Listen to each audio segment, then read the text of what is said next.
Hello, everyone. I will read this poem from my third book, How I Became. كيف أصبحت؟ سقط حزنها من الشرفة وانكسر. أصبحت تحتاج إلى حزن جديد. حين رافقتها إلى السوق كانت أسعار الأحزان خيالية، فنصحتها أن تشتري حزنا مستعملا.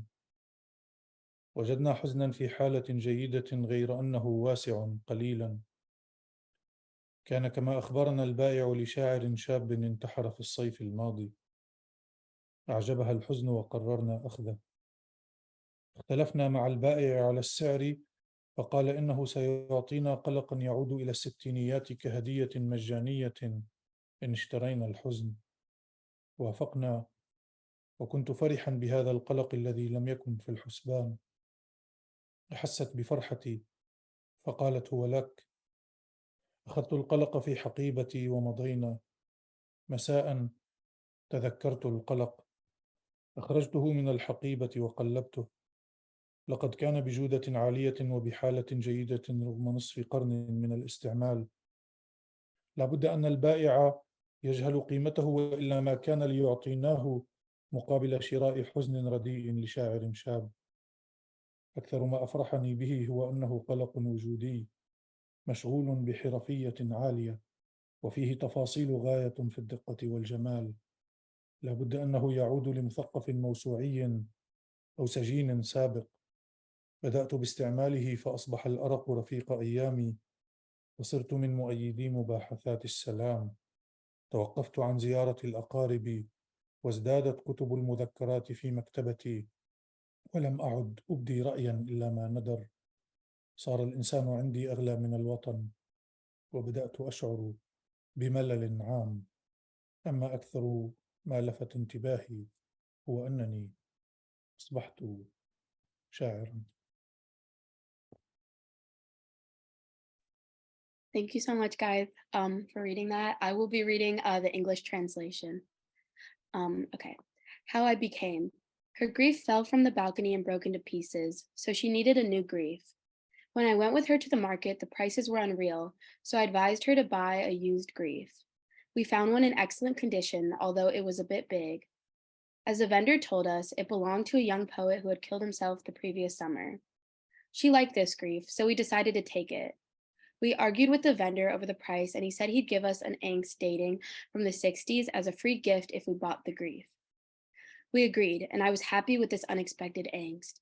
She sensed this and said, "It's yours." I took it and put it in my bag, and we went off. In the evening, I remembered it and took it out of the bag and examined it closely. It was high quality and in excellent condition despite half a century of use. The vendor must have been unaware of its value, otherwise he wouldn't have given it to us in exchange for buying a young poet's low-quality grief. The thing that pleased me most about it was that it was existentialist angst, meticulously crafted and containing details of extraordinary subtlety and beauty. It must have belonged to an intellectual with encyclopedic knowledge or a former prisoner. I began to use it, and insomnia became my constant companion. I became an enthusiastic supporter of peace negotiations and stopped visiting relatives. There were increasing numbers of memoirs in my bookshelves, and I no longer voiced my opinion, except on rare occasions. Human beings became more precious to me than nations, and I began to feel a general ennui. But what I noticed most was that I had become a poet. And that was translated by Catherine Coben. And I am excited on that note to get started with the program. I'll pass it on to Amy. Yes, thank you for that wonderful reading of your poem, Ghayath, and thank you, Meghana, for your wonderful reading of the translation. Hello, everyone. My name is Amy Cabrales, and I am thrilled to introduce the third program in the series, The Political Mandate of the Arts, organized by the Student Council and presented in partnership with the Venda Museum, the Thomas Mann House, and Dublab Radio. The Student Council consists of a team of high school, undergraduate, and graduate students who invite prominent guest speakers to discuss topics relating to art, culture, politics, and society. In conversation with visual artists, musicians, dancers, writers, theater and filmmakers, cultural critics, curators, and others, the students explore how the arts can make a difference in times of social and political crisis, on what social issues they can give new impulses, how they can help shape local communities, and how the alleged freedom and autonomy of the arts might impede or help the arts in terms of political and social significance.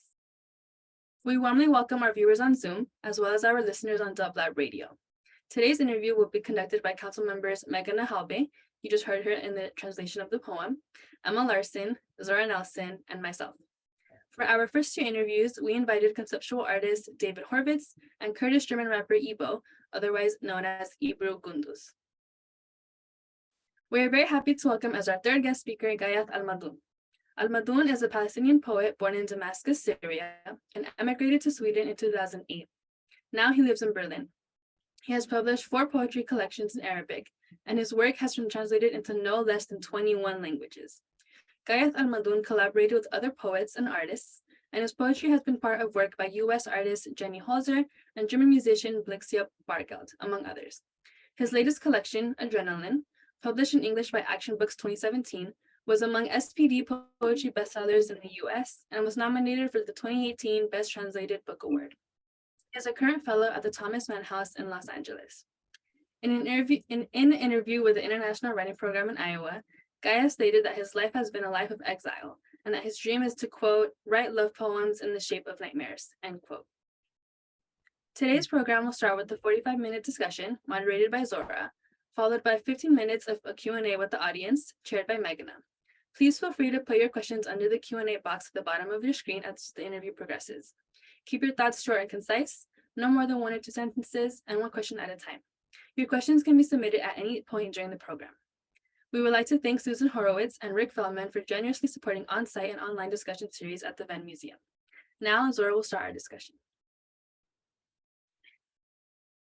Thank you so much for that introduction, Amy. And thank you for giving us such beautiful words, Ghayath. Like, that was absolutely amazing. And I just remember how I felt reading it for the first time. And I think you have such a beautiful way of writing. And welcome to the series, of course. We're honored to have you with us. And I think it seems very fitting to open with How I Became, which reads us a sort of like manifesto into you becoming a writer.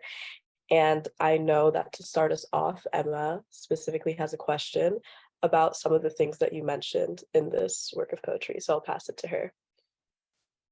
Yes, hi everyone.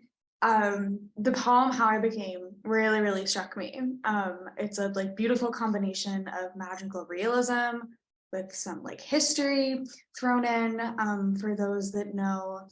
And the question that I have is, it seems to be dancing around some kind of truth. How I Became, it's about someone becoming a poet. You are a poet. Could you please tell us how much or how little the poem translates into a real story of how you became a poet? When did you first start writing poetry, and why did you decide to start? Oh, thank you. Thank you for all of you for the invitation first, and for the Venn Museum and the Thomas Mann House. Yeah, like my father is also a poet, and that affected me a lot, because I always felt that this is make me feel shy in front of other poets who came from different background. My uncle, the brother of my father, is also a writer, but I distinguish myself from them for many reasons. First, I feel always that we are different generation and we are in clash, even if we are friends. This poem have a keyword in the whole poem. It's about the anxiety, actually not this is the word exactly. It is the existential. This is the main word of the poem, because all of us, we have existential questions, and what is the most important thing in this question, that they don't have specific clear answers. In the moment we have answer for this question, they disappear and they are not existential, at least from my opinion anymore. And this question I share with most of the people in the world. Everyone have it. But I always compare it with other kind of a question some people in the world have. And they are typical small question, but they look like existential question. And I was asking my father this question when I was a child. They are really realistic question. And it is about Palestine. What it's mean when I'm 5 years old, I think, and was what it's mean that we are Palestinian. Why half of the student in the school, the elementary school or the kindergarten, are not Palestinian? What it's mean that they are Syrian, we are Palestinian? And why we are here, why we are not in a country, why we don't have a country like this? And all these questions, they look like existential question, but they are not. And the answer for them is so surreal. Because, for example, if you think about my father, how he will answer me about this question, what he could say for 6 or 5 years old boy, why I born in a refugee camp in Syria? Can you say for him because the European were racist and killing the Jewish? There were something called anti-Semitic, began like 500 years ago in Spain with Fernando Isabella killing the Arab and the Jew, ended with the final solution. And we are the weak part of the world who decided by England and some other power to give our land as a solution for this racism. You can't say this to a child. Like all this question began to mix with me the reality and the simple question for every child could ask with the existential question. And I always felt that the existential question is a side effect of sadness. And because that, I try to say it not in a clear way, but like we went to the market to buy a grief or sadness, and as extra, we got the. I can't really answer this question so much because myself I didn't understand this poem so much, but I always think that is the beginning. From the first question I ask, why I am a Palestinian and what it's mean to be a Palestinian, that is the moment I began to feel like I am a poet. Yeah, I think the message in this poem is clear. It looked like foggy, but it's. I hope that I run away in a good way from the question. Yes, I think that like what makes people artists often is less about the art and more about the world surrounding them. And like art can be a way to express and explore. Thank you for your answer. Thank you. Yes, thank you. That was honestly absolutely like, I found that beautiful because I feel like there is a beauty in not knowing. And I feel like, especially like as an artist myself, like I find myself constantly questioning my own like identity and the world around me. And when it comes to like questioning things like existentialism, like I feel like art is one of those forms that like honestly can like transcend all of that. We can find maybe some sort of answer. And if we don't, I feel like that's beautiful as well. So thank you for that. And I know next we wanted to specifically speak about a work that you have where you speak about identity, but also different topics, and you intersect also different forms of media and specifically different crises as well. And I know that Amy had some questions about, I'd say, maybe the purpose of some of these intersections, because it was a very, I remember watching your, because it was a visual media, I remember watching it, I thought it was very interesting. So I'll pass it to Amy. Thank you, Zora. Yes, so I have a question about your poem, Evian. It was a poetry film. And I know that in parts of the film, it shows the first person point of view of someone walking through what appears to be a maze.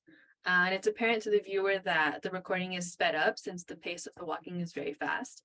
And it turns out at the end of the video, it says that this maze is actually your footage from the memorial to the murdered Jews of Europe in Berlin. And so my first question was, what was your reasoning behind including this footage specifically with this poem? What connection did you make between these two topics of the Syrian refugee crisis and the Holocaust? Yeah. Actually, yeah, it's a good question, and good that you mentioned the Holocaust as a result. Well, the last word, because the compare here is what happened before the Holocaust. Look, let's say the compare is not until 42 when the final solution began. Let's say until 1938 and 39, the Crystal Night and the beginning of the war. So, in shortly, like I am familiar a lot with the refugee crisis, especially I grew up in Syria, and most of my Syrian friends who survived the war ended in Europe in what we call later in Europe the refugee crisis. So I was always thinking that is something related to us as a Palestinian, Syrian, or Syrians. In 2017, in shortly, in 2019, I was living in Amsterdam at that time, and my publisher, Jorgen Mas, he contacted me and he told me there's a new book came, it's called Nobody Want Them, written by Linda Polman, and she quoted you in the book, and she wants you to be with her in her release. And I'll give her your telephone number. She spoke with me, and we speak little about the refugee crisis. And she told me, Ghayath, I'm writing a book about the refugee crisis. And I thought she's speaking about Syria. And she told me, no, there is something happened before in Europe called refugee crisis. And it was about the Jewish refugees from Austria and Germany. And in that time, none of the Western countries accept to let them in. And they call it refugee crisis. And because of that, they make conference for the refugee crisis in the city of Evian in France in 1938 in July to discuss this crisis. And they decided to not accept even one Jewish refugee. The United States of America say, even before the conference, we will not change the quota. England, the same, France, the 32 Western countries, they didn't accept to, And then the newspaper of the Nazi party, they wrote this long article with a big manchette, nobody want them. And I have this feeling that Adolf Hitler himself wrote this. And it's the name of the book. And then Linda Polman showed me some evidence about how they discussed this refugee crisis in the media. Not only the Nazi, the rest of Europe, how they describe it. And what she say for me ring a bell immediately, because the same words, like they want to steal our jobs, they want to steal our women, they will not integrate, they have different values, they have different culture, all these things. And I was shocked how history repeats itself.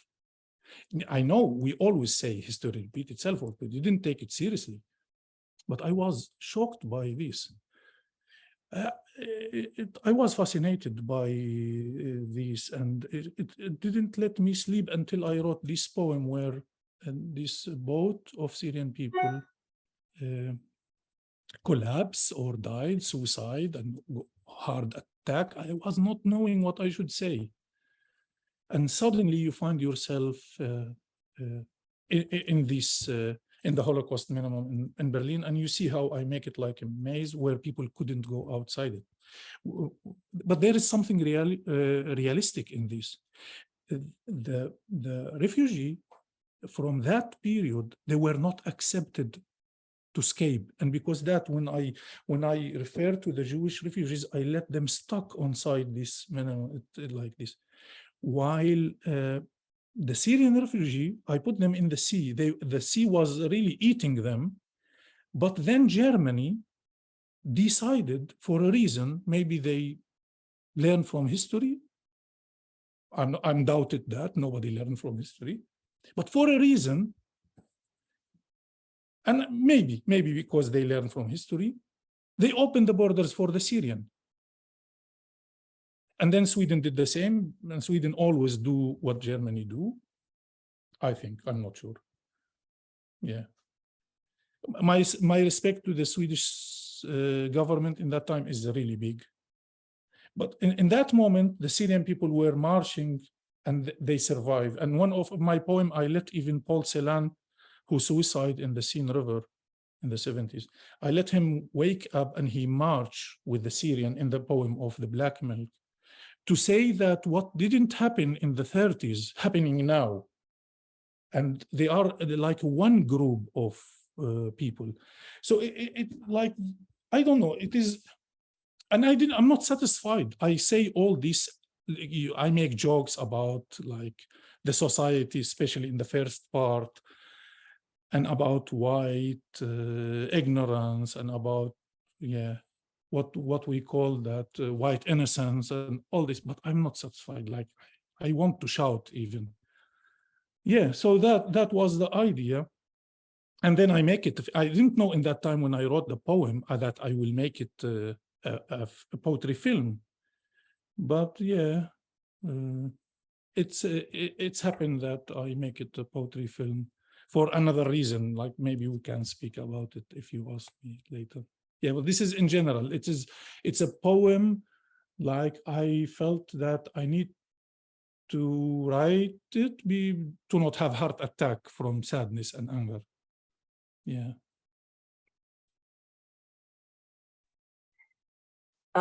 Yes, I just wanted to say that I feel like something that is quite unfortunate is that over time we do see that history does tend to repeat itself. And I honestly find it quite powerful that with your frustration, you did choose to respond to this like through art, because I know that that tends to be like an outlet for me as well. And I'm sure other people who are listening or maybe on the council could resonate with that idea.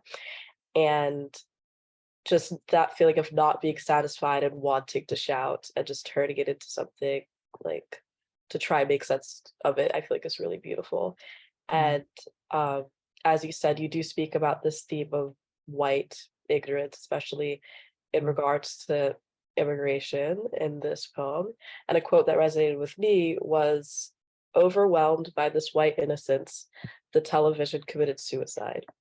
And with this, I wanted to ask, do you feel compelled as a writer at all to educate those who may be ignorant on social phenomenons such as this one? Or if not, like, where do you think that this responsibility lies? Yeah, this is really one of the questions we ask ourselves every day as an artist. The people before us, they did it. The people in the future will make it.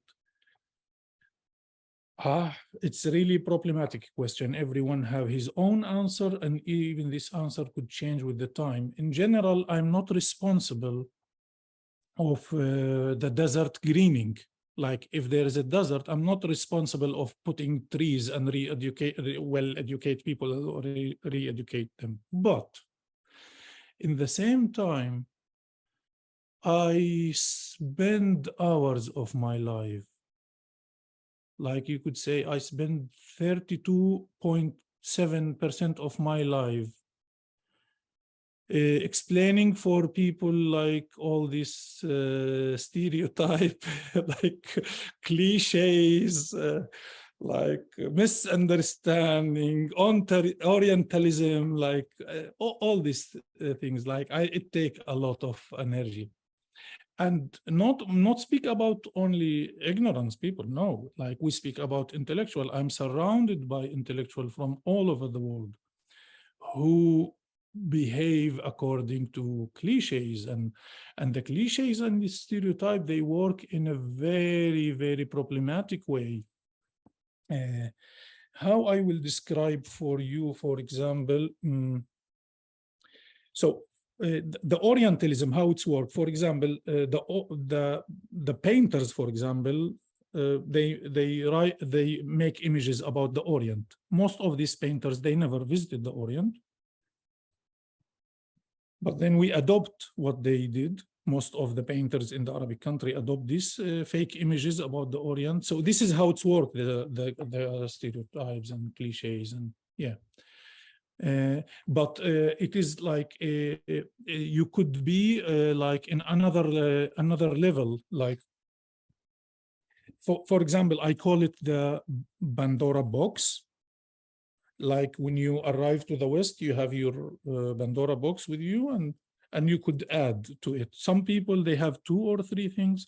Some people have more. Some people like me, who have like a lot, like you could count with me, like many people is against me because I'm a Palestinian. They pro-Israel or another. Many because I am Arab. We ended the Persian Empire, we occupy North Africa and Spain. I don't like another, you could find. Some because I'm a Muslim. Yeah, the Islamophobia. And some because I am immigrant. Other immigrants, I think, yeah. Immigrants must be, 99% of the immigrants in the world are white people. And some of them because I'm refugee. So yeah, the refugees take the space from immigrant, like, yeah. Some because I'm like male, I don't know, that is like, so if you add them together, you will find that my Pandora books is full of these things that, strange questions, like, do you have poetry in the Arabic country?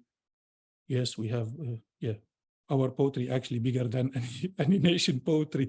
All this like simple and yeah, question like this. So you got tired sometimes, but sometimes I answer in a good way. Sometimes I answer in my poetry. Yeah, sometimes I say things for the people, like especially when they behave with you as if you are responsible of what happened to the Jewish, and you told me, no, that is your parents or your ancestor in Europe, like you were like the one. We don't, because people try to put on you all the things they did themselves. You understand? So all these things, but in the same way, we have a lot of cliches also about the rest of the world, and we have misunderstanding. But I always say I'm not responsible to re-educate people, but that is not true, because you always find yourself in a discussion, like to be intellectual is to say truth to power or to touch the wound sometimes. Yeah. Yeah, as someone who also comes from a few different identities, I do get that constant struggle with not feeling like you owe anyone that responsibility, but you still end up doing it, which is really tough. But I feel like at the same hand, I feel like there's something just so powerful about like almost like unapologetically like speaking about your identity and the things that are unique to you without feeling like you owe anyone that responsibility. And I feel like doing that through art, honestly, I feel like is really powerful, because I am also someone who feels like I don't always feel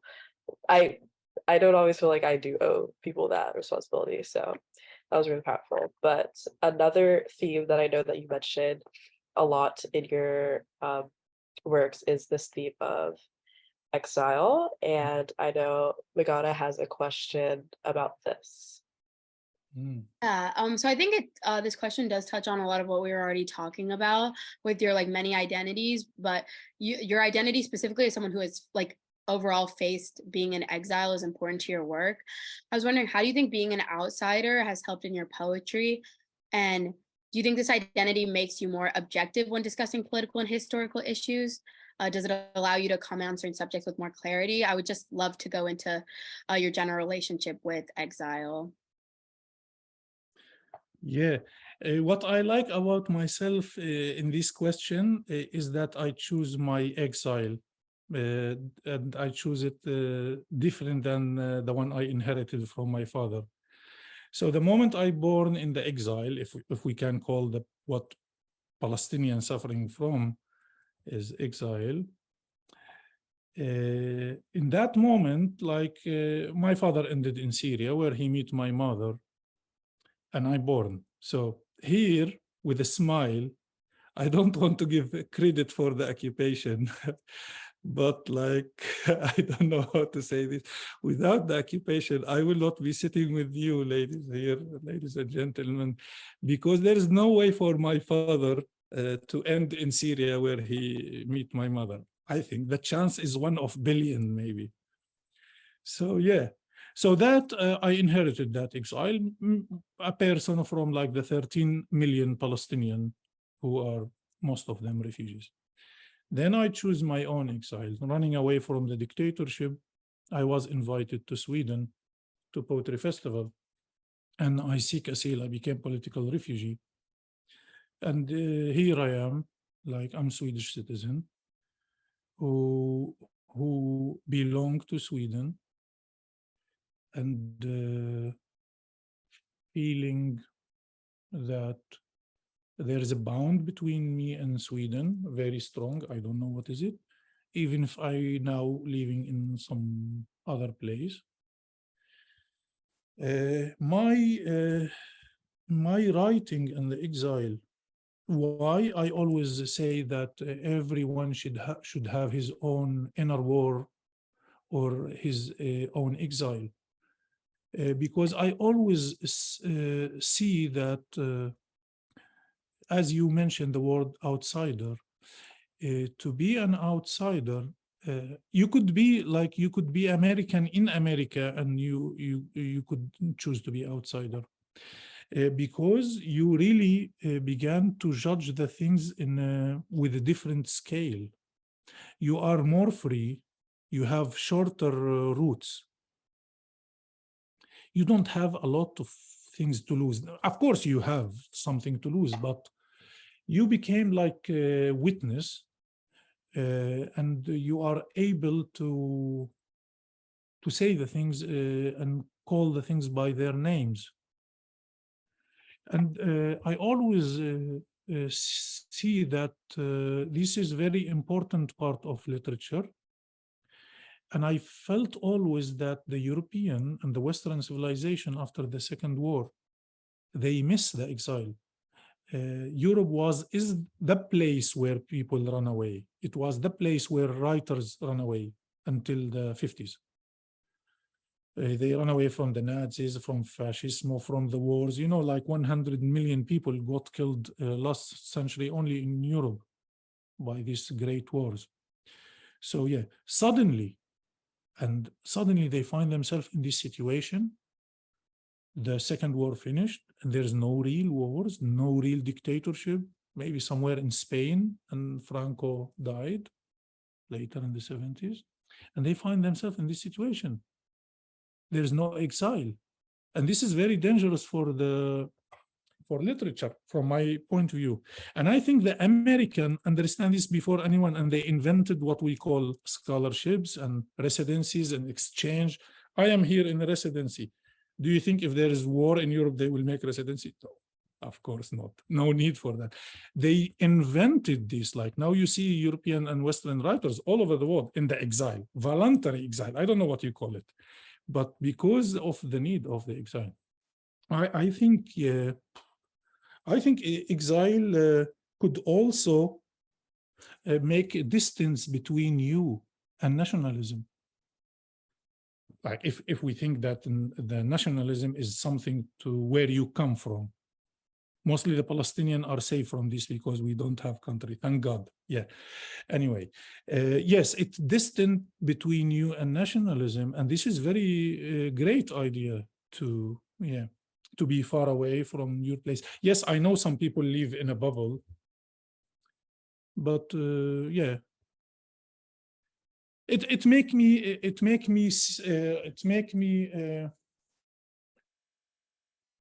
because I'm still reading and writing in Arabic, and I'm still part of this heritage. And when you write in Arabic, you are part of the Arabic literature. But from far, yeah, like you know that this Arabic country, 22 Arabic country, one of them under occupation, 21 under dictatorship. So I don't know which worse. Yeah. By the way, Berlin is one of the biggest Arabic communities in the world. Yeah. So yeah, so this I always see that the exile and to be outsider is one of the key to be able to make editing for your text. I want to just quickly add something. As I'm currently living abroad, and like the feeling of being an outsider is like a really, really real one, where like a culture is different and people are different, and you can feel so alien, like in your own body. Something that's really helped me though is like breaking down that barrier between insider and outsider, and focusing on the fact that like I can be inside because we're all human, and like all like there is like some kind of shared experience of like existing on this planet. I'm curious if you've ever maybe soothed like homesickness or feelings of being an outsider with a thought of connection with the other. Yeah, but like in the writing, I'm very selfish and very self-centered. So from this point of view, no, for example, I belong to my friends. Let's say it like this. And not to nations, to friends, and to ideas, to new experience. So like the people I belong to, they are all over the world. We don't share the same anything but thoughts. In Sweden, I wrote a book with the Swedish poet Mary Silkeberg, and through her I got to know the poetry films, and we began to make poetry films. We have a book together. I have it here. Very, very interesting book. Where you see Damascus. Yeah.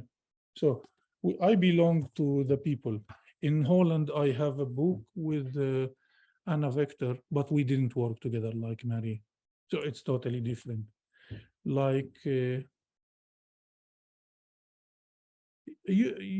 know this in our short trip in this life, we search for desire and happiness. And all the material things we own, they fall down from our hands and from our bags in the moment we find the match with others. I don't want to be a romantic person because I'm very realistic. But I feel myself when I go to Berlin that I'm home, because it's very cosmopolitan, very diverse, multicultural city where the identity of people is not very important like in New York or London. And it show me how it should be the society in the future. And I always call it the concentration camp of artists. And it's really not so easy to be a Palestinian and say this word, concentration camp, in Berlin. But I always say Berlin, this is a big concentration camp of artists from all over the world. It's not a bad concentration camp, but it's a camp, it's a bubble, it's an island. Yeah, and I think I don't know. By the way, my poetry is very problematic. Sometimes I take a distance from it and try to judge it. Yeah, it's a problematic. But yeah, I know that people are intellectual also, so they can handle it. I had a follow-up to that idea that you think your poetry is problematic. You obviously talk about very like serious topics. Have you ever felt censored in your writing or been pressured to adjust your ideas to conform to wider audiences? Because like, have you ever faced criticism that's like made you want to change it, like what you're writing, or does it like push you to be more like authentic or to have more controversial opinions? Ah, yes. Good. Okay. So yes, I was in a dictatorship until 2008. Yes, there were clear censorship, but we began to make this our what we call self-censor, because like when you are in a dictatorship, your body, your brain, your everything around you, you began to know the key words where you should, what you should not use. No, yes, of course, I'm really censorship in Germany as a Palestinian. And I discovered that like, you know, I don't know if you are familiar what it's to be a Palestinian in Germany. Germany is really pro-Israel, and that is, it's their own right. I don't judge where people could stand. But the German, they have very strong feeling of shame and guilt towards what they did for the Jewish. And it's so heavy heritage, they don't know how to handle it. So one of the people who pay this price is the Palestinian, even if we have nothing to do with that. So for example, I will give you example about how I was censorship. I make a lot of interviews in Germany for the radio, television, and newspaper for many years. After I got the DAD consular program for 1 year and I moved to Berlin, one of my Syrian friend who ended in Germany as a refugee, and then she learned the language and she became part of the society. She told me, Ghayath, why you always, in all your interviews, you introduce yourself as a Syrian and you speak only about Syria? And I told her, what do you mean? She told me, like, in the radio, I read all your interviews and listen to all of them. And I thought, but what do you mean? I always, when they interviewed me, I say, I'm a Palestinian. I speak about my family in Palestine, how we displayed twice and like this. And then I speak about Syria and Syrian revolution. And then I went back and I checked everything. In 14 years, they never mention anything I say about Palestine. They all deleted. So in the interview, I am Syrian who speak about only in Syria. For 14 years, hundreds of places, in a very systematic way, none of them is connected. So I understand then that Germany is like, whoo, it is way more than the dictatorship in Syria. They make it in a very smooth way. I'm sorry to say this, but like, it's true. It's a true story. And you can check all the interviews with me in Germany. There's not even one single, and there's nothing anti-Semitic in it. There's nothing even condemning Israel. I say about my family, my grandmother in Gaza, it's all deleted. So by this way, you understand that, yeah, yes, of course, there is censorship in a democracy, yes. I'm sorry to say this, but it's true, yes, yeah. So, and I can continue with a lot of stereotypes, but I don't want to shock you actually also, because it's like Germany is the head of the democracy in Europe, yeah. Well, thank you so much for sharing such honestly vulnerable facets of your identity. That was very, just the things that you mentioned specifically about exile, I feel like were very powerful in the sense where it's like everyone should have their own inner world or exile. And I feel like that's something that's definitely going to resonate with me, especially like as an artist. And about your poetry being perceived as problematic, I feel like it's kind of interesting that identity can be perceived as radical when at the end of the day it's like, but this is my identity. And I feel like as someone who does come from a few marginalized communities, like I also grapple with that as well, where it's like, well, how is this radical versus this is the life that I'm living? So I feel like that's just very interesting, and I'm honestly touched by the way that you still choose to include that in so much of your work. But next, I do want to say that we are going to start the audience Q&A very shortly. So please add your questions in the box. But right before that, we have one more question from the council that I think is very fitting to end this very powerful and enlightening conversation. So I'll just pass that to Emma. Yeah, one final question. Your website, which is a piece of art in and of itself, the link is in the chat and everyone should look at it. It says at the very top, poetrying the world. And can you talk about what you mean by that statement? And like, what does it mean to poetry the world? Why is that important? Yeah. Oh, thank you for asking this question. Yeah, there is two things in my website. The first one is to make the people more confused. So like people meet me or read my poetry, they become a little confused. But I need a guarantee that to make them really confused. So I did this website where it's really resemble and look like my personality. So when you enter my website, you press something, go upside down and all these things. Yeah. So it's very important to have a magic mushroom trip in my website. This is like this. Poetrying the world. Yeah, what I mean by it. It is something I say and I do. Because like in 2008, when I came to Sweden, somehow I decided to stop doing anything like the other poets. So no articles anymore, no critique like before, no teaching. Everything poets do to survive economically, I stopped. But then I began to do a lot of things connected to poetry. I can give you examples. So I publish my poetry in books, in literary magazine. I make poetry films with Mary Silkebari. I did exhibition of poetry in Berlin. I was making graffiti of poetry in San Francisco in the night before anyone like see me on the walls. I was putting poetry in the post box for people, like, and yeah, secretly.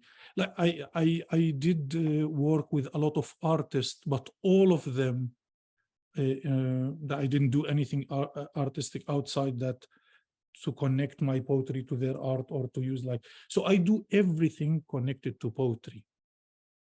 And because the word poetrying is not exist somehow, some people use it, of course. So yeah, poetrying the word, like make everything poetic. Yeah, the problem that my poetry, my poetry is like, okay, I'll tell you a secret about my poetry. Like I really, I always say that I write nightmares, or I write love poems in the shape of nightmares. Yeah, but my goal is to write love poetry, but I didn't succeed. It is like the background of my life and my background and the things I go through really always switch my poems to with this very tough dictionary and memories. So yeah. So yes, it looked like poetrying the world, but my poems are not funny. So it's like poetrying the world sometimes didn't mean make it more poetic and beautiful. Maybe it make it chaos or yeah. So some like that. Yeah. Yeah. All right, thank you so much. We would obviously bombard you with questions all day if we could, but we are getting to the end of our program, so I'm going to go to the Q&A, and we've already got some questions in here. So the first one is from, and I apologize if I butcher the name at all, Renata Petropoulos asks, can you speak of your collaboration with Sickleberg and what that has meant to your oeuvre? Yeah, I think she's referring to the partnership, if you could talk a little bit about it. Yeah, so Mary, she's my best friend. And we like, when we were working on the book, we were like discuss everything, fight, not with like violence, but like fight. And we cook a lot. We were cooking, yeah. So every fight ended we cooking. I write in Arabic and she write in Swedish. And because the book is in Swedish, so you could say that she took 97% of the responsibility, because in the end, this is a Swedish book. And we translated through English. So we make like a workshop to translate my text into to Swedish. Yeah, and the work with Mary is very important for me because we are from a different background. You know, obvious that I'm a Palestinian, not Swedish. We are from different generation, and in general, people, they have a clash between generation. I didn't have with her. And we are from a different schools of poetry, if we consider that the Swedish is part of the European history. literary history, and I am from the Arabic one with like, and they are totally different. For example, in the Arabic history of literature, we make the revolution against the classic in the 9th century. Like, so it's like I don't know, 500 years before Europe began to write sonnets. Like, yeah, so it's totally, but that was the idea. And through her, I got to know the poetry film when she make poetry film from my poem in her anthology, The Destruction, or the Legelsa in Swedish. And then we began to make poetry film together. Yeah, the last one, Evian, she didn't have a time to collaborate, so I did it alone, but the rest I did it with her. Yeah, so I learned a lot. But do you think I will do a project again, for example, with her, maybe in 20 years? Yeah, it's so easy. Yeah, it's like the most easy things to work with, Mary. That's great. And I think you touch a little bit with talking about your collaboration on like language. I think I've seen a few questions about language in the chat, and we had a question that we wanted to touch on. So I'm going to try to combine all of them. Svetlana Timberlake asked, do you think in the future you might consider writing your poems in any other languages?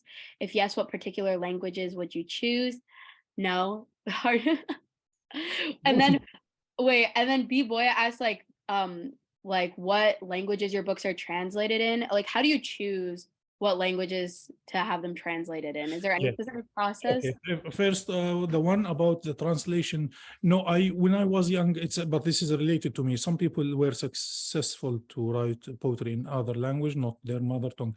When I read Rainer Rilke, I like him so much. Was translated in many translation in Arabic from German, and then I read his French poetry, the poems he wrote in French, and hate them so much. And I was young, and I'd say, okay, this is because French is not his mother tongue, and it affected me, this idea, so much. So from that moment, I believe that everyone should write poetry in his mother tongue. This is like.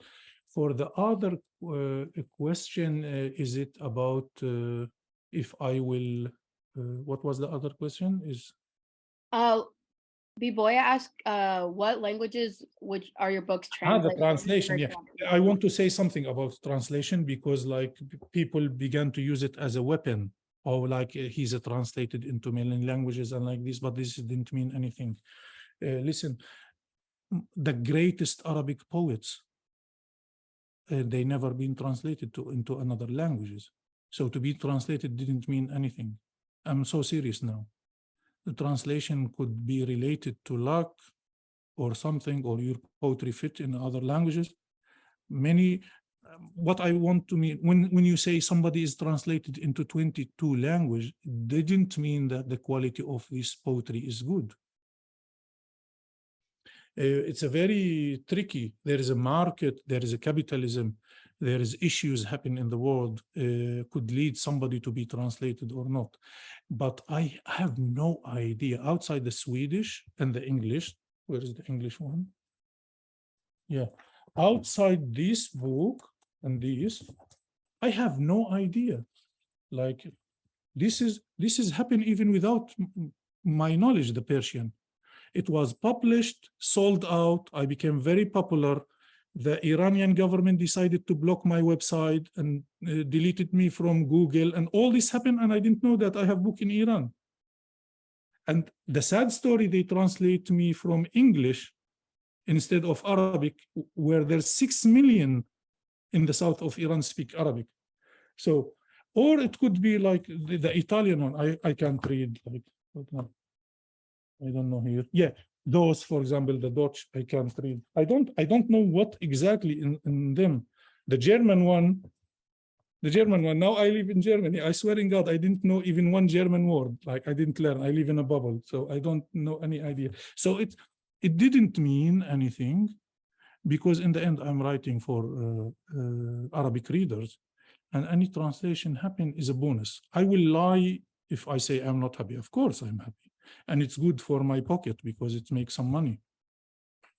So yeah, but I'm realistic. Like translation is is good. Yeah, it's we needed to understand each other and to communicate, but it's somehow impossible to translate poetry. As you write like Arabic poetry, Haifa Al-Muammar in the Q&A chat asked, do you meet with other Arab poets? For example, Tamim al-Burghati, I believe. who I believe lives Tamim in al-Barghouti. No, I Yeah. never met Tamim al-Barghouti. I met his father. He's also a famous Palestinian poet, Murid al-Barghouti. I met his mother, also very famous novelist, Egyptian. Both of them died sadly. Yeah, so I met Radwa Ashur and I met Murid al-Barghouti, the father and mother of Tamim, but I didn't got the chance to meet Tamim. He's a very famous, he's a star poet, yeah. All right, I think we are going to run out of time. I don't want to keep anyone over, but I wanted to thank everyone so much for coming, and thank you guys for your amazing questions and being a great guest speaker. It was great hearing from you. I feel like it very much contributed to like our overall understanding as we continue into this program. On that note, our next interview is on Wednesday, April 26th, and our guest speaker is choreographer Heidi Duckler. I hope you all can join, and thank you so much for coming. Thank you so much. Bye-bye. Ciao. Thank you.